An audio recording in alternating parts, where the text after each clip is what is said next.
Assalamualaikum warahmatullahi wabarakatuh. Perkenalkan, nama saya Ying Sasmita dari kelas PTE 01 2019 dengan NIM 1924040018. Di sini saya akan menjelaskan sedikit materi tentang transmisi daya bawah tanah dan isolasi gas atau underground power transmission and gas isolated.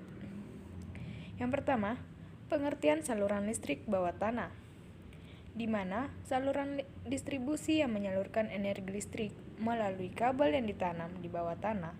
Kategori saluran distribusi seperti ini adalah favorit untuk pemasangan di dalam kota, karena berada di dalam tanah maka tidak mengganggu keindahan kota dan juga tidak mudah terjadi gangguan akibat kondisi cuaca atau kondisi alam.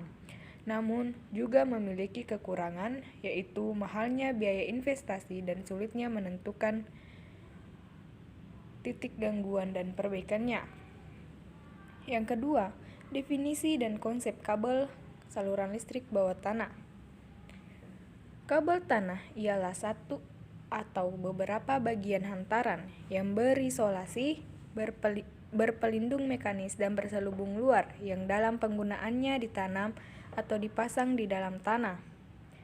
PLN, operasi dan pemeliharaan jaringan distribusi 1995 dan 1. Kabel tanah adalah salah satu beberapa kawat yang diisolasikan sehingga tahan terhadap tegangan tertentu antara penghantar yang satu dengan penghantar yang lain ataupun penghantar dengan tanah serta dibungkus dengan pelindung sehingga terhindar dari pengaruh-pengaruh kimia lainnya yang ada dalam tanah. Oleh karena kabel tanah tersebut beroperasi dalam tanah, maka komponen termasuk kabel harus mampu beroperasi secara terus-menerus karena memiliki persyaratan isolasi yang khusus untuk melindungi dari segala bentuk kelembaban serta pengaruh lain yang terdapat di dalam tanah.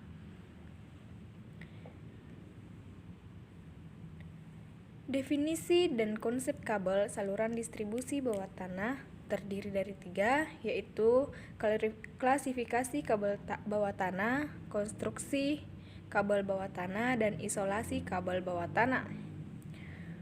Klasifikasi kabel bawah tanah. Jenis kabel tenaga banyak sekali, namun demikian dapat diklasifikasikan menurut beberapa kelompok berikut. 1. Kelompok menurut kulit pelindungnya atau armor. Misalnya, kabel bersarung timah hitam atau lead sheeted, kabel berkulit pita baja atau steel tape armor.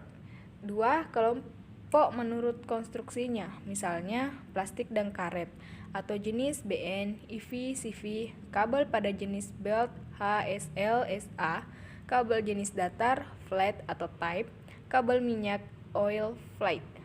3. Kelompok menurut penggunaan, misalnya kabel saluran, Dutch draw in, kabel taruh atau direct laying, kabel laut atau submarine, kabel corong utama atau main shaft, kabel udara atau overhead. 2. Konstruksi kabel bawah tanah. Sebagai penghantar, konstruksi kabel ada 2 bagian, yaitu bagian utama di mana terdiri dari selubung atau sheet, 2 isolasi, 3 penghantar, 4 tabir yang dan terdiri juga bagian pelengkap, diantaranya bantalan, perisai, bahan pengisi, dan sarung kabel. Isolasi kabel bawah tanah terdiri A. Isolasi kertas. Kabel tanah berisolasi kertas dapat digunakan untuk tegangan tinggi sampai 400 kV. B. Isolasi campuran dan diresapi minyak atau kabel kertas yang diresapi minyak atau oil impregnate biasanya digunakan untuk saluran transmisi bawah tanah untuk tegangan di bawah 35 kV, kabel plastik atau kabel BT. C. Isolasi PVC biasanya digunakan pada kabel dengan tegangan 500 volt. Yang D. Isolasi XLPE atau cross-linked polyethylene digunakan pada kabel yang bertegangan mencapai 110 kV atau biasa digunakan pada kabel tegangan menengah. Ketiga, konstruksi saluran bawah tanah. Konstruksi saluran bawah tanah terdiri dari pemasangan kabel bawah tanah, persilangan kabel bawah tanah, dan pemasangan kotak ujung. Pemasangan kabel bawah tanah. Cara pemasangan kabel bawah tanah diatur dalam pasal 744, antara lain ditentukan sebagai berikut. Kabel tanah yang dipasang di dalam tanah harus dilindungi terhadap kemungkinan terjadinya gangguan mekanis dan kimiawi. Perlindungan terhadap gangguan mekanis pada umumnya dianggap mencukupi jika kabelnya ditanam minimum 80 cm di bawah permukaan tanah pada jalan yang dilalui kendaraan dan minimum 60 cm di bawah permukaan tanah yang tidak dilalui kendaraan.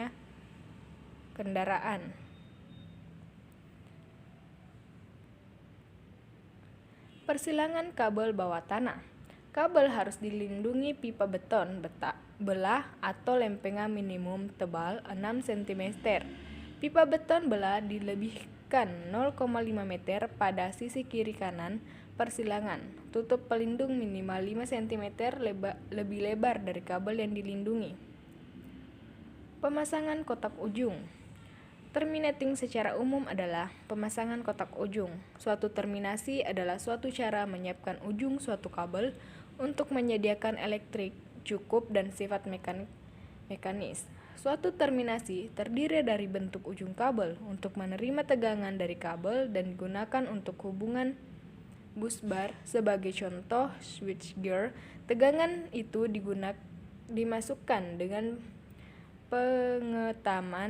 pengetaman isolasi atau penyekatan ke dalam suatu tegangan dibebaskan tahanan. Yang keempat, pengertian isolasi gas.